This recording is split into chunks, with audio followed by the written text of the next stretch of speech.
పోసాని కృష్ణమురళి నుంచి ఒక కొత్త ఒరవడికి కూటమి ప్రభుత్వం తెరలేపిందని చెప్పుకోవచ్చు. నిజానికి సోషల్ మీడియా కార్యకర్తల్ని, వైసీపీ సోషల్ మీడియా కార్యకర్తల్ని ఇదే మెథడ్లో బిగినింగ్ నుంచి కూడా వేధిస్తుంది. మెథడ్ ఏంటంటే, ఎవరో ఎక్కడో గాయపడతారు, ఎప్పుడో పెట్టిన 4 ఏళ్లకు ముందో 5 ఏళ్లకు ముందో పోస్ట్ పెట్టుంటే అది ఇప్పుడు వాళ్ళ మనోభావాలు దెబ్బతింటాయి, వాళ్ళు హర్ట్ అవుతారు, సమాజంలో అల్లకల్లోలను సృష్టిస్తున్నారని ఫీల్ అవుతారు. రెండోది, ఎవరినో తిట్టుంటే, ఎక్స్ని తిట్టుంటే వై ఫీల్ అవుతాడు, వైకి సంబంధమే ఉండదు, ఆయన ఫీల్ అవుతాడు, ఎక్కడో కేసు పెడతాడు, ఇమీడియట్గా పోలీసులు వస్తారు. కంప్లైంట్లో ఒకటి ఉంటుంది, సెక్షన్లు వేరే పెడతాడు. కంప్లైంట్లో ఉండే నేరానికి సంబంధించి సెక్షన్లు పెట్టరు. అలాగా ఒక కేసులో అరెస్ట్ అయితే వరుసగా ఇంకొక 4-5 కేసులు పెట్టేయడం, ఒక కేసులో బెయిల్ వస్తే ఇంకొక కేసులో బెయిల్ రాకుండా చూడడం, ఈ టాక్టిక్స్ అనేది తెలుగుదేశం ప్రభుత్వం social media, YCP social media కార్యకర్తలని వేధించడంలో భాగంగా ఈ ప్లాన్ వేసింది. ఈ ప్లాన్ ఏం కొత్తదేం కాదు, ఇది ఎప్పటి నుంచో గతంలో నక్సలైట్ని, పౌరకుల నాయకులను కూడా ఇలాగే చేసేవాళ్ళు. ఒక కేసులో మావోయిస్టులు బెయిల్ వస్తే రెడీగా ఇంకొక కేసులు పెట్టి ఉండేవాళ్ళు. ఇది పాత పద్ధతిని ఇప్పుడు చాలా పకడ్బందీగా అమలు చేస్తున్నారు. ఇది వల్లభనేని వంశీ విషయంలో స్టార్ట్ అయింది, కానీ పోసాని విషయంలో ఎక్కువగా కనబడుతుంది. దీనికి ప్రధాన కారణం మన పవన్ కళ్యాణ్ గట్టిగా పట్టుబట్టాడు, పోసానిని వేధించాలనేది పవన్ కళ్యాణ్ డిసైడ్ అయ్యారని చెప్తున్నారు. ఎందుకంటే పవన్ కళ్యాణ్ని గట్టిగా పోసాని తిట్టాడు, వ్యక్తిగతంగా కూడా చాలా నీచంగా దాడి చేశాడు పోసాని. పవన్ కళ్యాణ్ స్థానంలో ఎవరున్నా అట్ అవుతారు, ఎందుకంటే వాళ్ళ భార్యల గురించి, వాళ్ళ పిల్లల గురించి దారుణంగా పోసాని మాట్లాడాడు. సో అందువల్ల ఇప్పుడు పవర్ వచ్చింది కాబట్టి పోసాని రాజకీయాల నుంచి విరమించుకొని క్షమాపణ చెప్పి బయటకు వెళ్ళినా కూడా వీళ్ళు వదిలిపెట్టదలుచుకోలేదు, ముఖ్యంగా పవన్ కళ్యాణ్. అందుకని పోసాన్ని ఏం చేస్తున్నారంటే, ఎప్పుడు మిగతా వాళ్ళ మీద, పెద్ద స్థాయి నాయకుల మీద, ఎవరి మీద పెట్టని స్థాయిలో ఇప్పుడు పెడుతున్నాడు. జగన్ గతంలో చేయలేదా? జగన్ కూడా చింతమనేని ప్రభాకర్ విషయంలో 60 కేసులు పెట్టి, చింతమనేని ప్రభాకర్ ఒక కేసులో జైల్లో ఉంటే ఇంకొక కేసులో పీటీ వారెంట్ తీసుకొని అలాగ బయటికి రాకుండా అతన్ని చూసుకున్నారు. జగన్ ప్రభుత్వం కూడా ఇలాగే వేధించింది. ఇప్పుడు వీళ్ళ వంతు వచ్చింది, వీళ్ళు అదే చేస్తున్నారు. పోసాని కృష్ణమురళి మీద దాదాపు 20కి పైన కేసులు ఉన్నట్టుగా నిన్న చెప్తున్నారు. సో రీసెంట్గా కూడా కొన్ని కేసులు పెట్టారు. మామూలుగా ఆయన అరెస్ట్ చేసిందేమో సంబేవారిపల్లి, అన్నమయ్య జిల్లా, అక్కడ మణి అని జనసేన కార్యకర్త పెట్టిన కేసులో అరెస్ట్ చేశారు. అది ఇప్పుడు రిమాండ్లో ఉన్నాడు ఆయన. రిమాండ్లో ఉన్న టైంలోనే ఆల్రెడీ పల్నాడు జిల్లా నరసరావుపేట పోలీసులు పీటీ వారెంట్ ఇచ్చారు, దానికి జ్యుడిషియల్ కస్టడీ ఇచ్చారు, రిమాండ్ ఇచ్చారు కోర్టు. దాని తర్వాత అనంతపురం జిల్లా వాళ్ళు కూడా వేశారు. మళ్ళీ కర్నూలులో నిన్న ఆయనకి మొన్న 2 రోజుల ముందు కర్నూలులో కూడా రిమాండ్ ఇస్తే, పోసాని నాకు చాలా నీచంగా ఉంటాయి సబ్ జైల్స్, డిస్ట్రిక్ట్ జైల్స్ కొద్దిగా బెటర్గా ఉంటాయి, అందుకని డిస్ట్రిక్ట్ జైల్లో ఉండడానికి. రెండోది కర్నూలు సిటీ కాబట్టి ఏదైనా సమస్య వచ్చినా, ఎందుకంటే ఈయన రైల్వే కోడూరు సబ్ జైల్లో ఉన్నాడు, సో ఇప్పుడు కర్నూలులో ఉంచమని అడిగితే కోర్టు కూడా ఆమోదించింది. సో దాని తర్వాత ఇప్పుడు పాతపట్నం, విజయవాడ, మన్యం ఇలాగ అనేక జిల్లాల నుంచి కూడా పీటీ వారెంట్లకు పోలీసులు వరుసగా వేయడం మొదలుపెట్టారు. At the same time Sambepalli పోలీసులు కస్టడీకి అడుగుతున్నారు. సో ఇదో విచిత్రమైంది. ఈయన తిట్టిన తిట్లకి కేసులు పెట్టాల్సింది ఖచ్చితంగా, కానీ ఏ సెక్షన్లు పెట్టాలి అవి వదిలేసి ఈయన మీద 111 పెట్టారు. 111 BNS, భారతీయ న్యాయ సంహిత 111 ఏం చెప్తుందంటే, ఆర్గనైజ్డ్ క్రైమ్ సిండికేట్ మెంబరు, లేకపోతే ఆర్గనైజ్డ్ క్రైమ్ సిండికేట్కి ఆశ్రయం ఇచ్చారు, లేదా ఆర్గనైజ్డ్ క్రైమ్ సిండికేట్ వల్ల వచ్చిన డబ్బుల్ని ఈయన తీసుకున్నాడు. ఈ 3 క్లాజులు ఈ సెక్షన్లో ఉంటాయి. ఈ 3 నేరాలు చేస్తే ఈ సెక్షన్ కింద కేసు పెట్టాలి.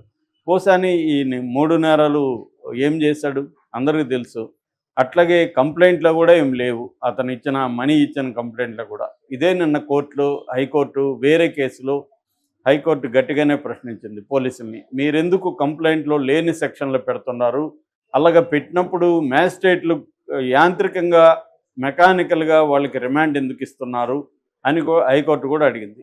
నా మీద తప్పుడు సెక్షన్లు పెడుతున్నారు అని చెప్పి ఆయన వేశాడు. ఈ సెక్షన్లు తప్పుడు కాబట్టి మిగతా సెక్షన్లు 7 ఏళ్ల కంటే తక్కువే జైలు ఉంటుంది కాబట్టి అరెస్టు చెల్లదని చెప్పండి, నన్ను అరెస్ట్ చేయొద్దని చెప్పండి, మిగతా పీటీ వారెంట్లు వచ్చినా కూడా మేజిస్ట్రేట్లు వాళ్ళు రిమాండ్కి ఇవ్వద్దని చెప్పండి, నేను విచారణకి హాజరవుతాను. నాకు పార్టీ 1A నోటీసులు అంటే సిఆర్పిసి పార్టీ 1 ఇప్పుడు 35(3) బిఎన్ఎస్ఎస్ భారతీయ నాగరిక సురక్షా సంహిత. సో దాని కింద ఆ సెక్షన్ కింద నాకు నోటీసులు ఇస్తే నేను విచారణకు హాజరవుతాను అనేది ఆయన అడిగాడు. ఆయన అడగడంలో న్యాయం ఉంది ఖచ్చితంగా. ఎందుకంటే తప్పుడు సెక్షన్లు ఇతను నేరం చేశాడు అనే దానికి ఒక ఆధారం ఉండొచ్చు. కానీ ఏ నేరం చేశాడో ఆ సెక్షన్లు పెట్టకుండా బెయిల్ రాకుండా ఉండాలని నాన్ బెయిలబుల్ అండ్ కాగ్నిజెంట్ ఏవైతే ఉన్నాయో నేరాలు దాంట్లో పెట్టేయడం అనేది ఈ ప్రభుత్వం ఎన్నుకుంటున్న ఒక ప్లాన్. సో ఇది అన్ని ప్రభుత్వాలు చేస్తాయి. ఇప్పుడు ఈ ప్రభుత్వం పెద్ద ఎత్తున ఆర్గనైజ్డ్గా చేస్తుంది. దీన్ని ఎదుర్కోవడంలో జగన్ కూడా ఫెయిల్ అవుతున్నాడు.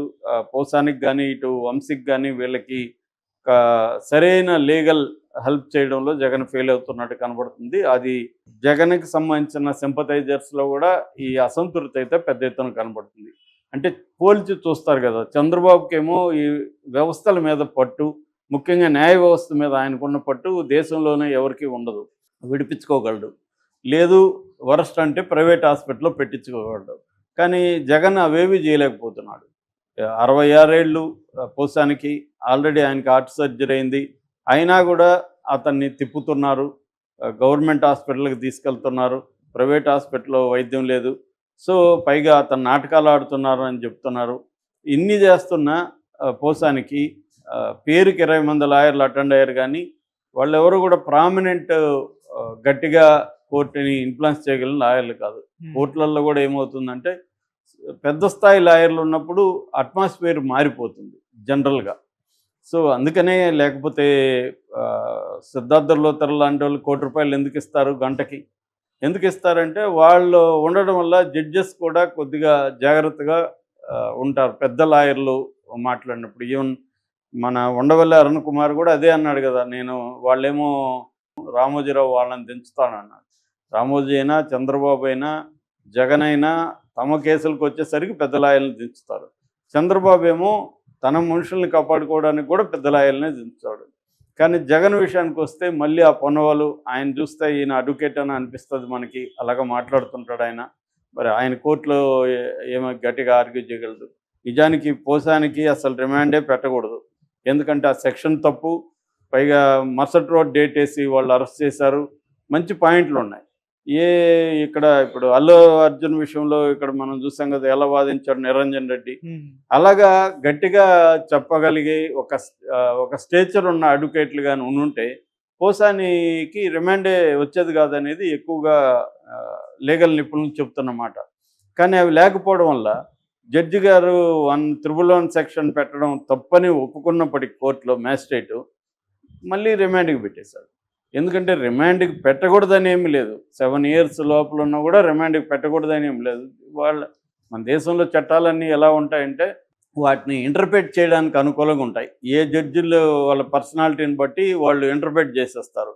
ఇది తప్పని మళ్ళీ నిరూపించాలంటే సుప్రీంకోర్టు వరకు నువ్వు బ్యాటిల్ చేసుకుంటూ పోవాలి. ఈ బ్యాటిల్ చేసుకుంటూ పోవడానికి పుణ్యకాలం గడిచిపోతుంది. ఇది మన దేశంలో ఉండే లీగల్ క్రిమినల్ జస్టిస్ సిస్టమ్ యొక్క పరిస్థితి.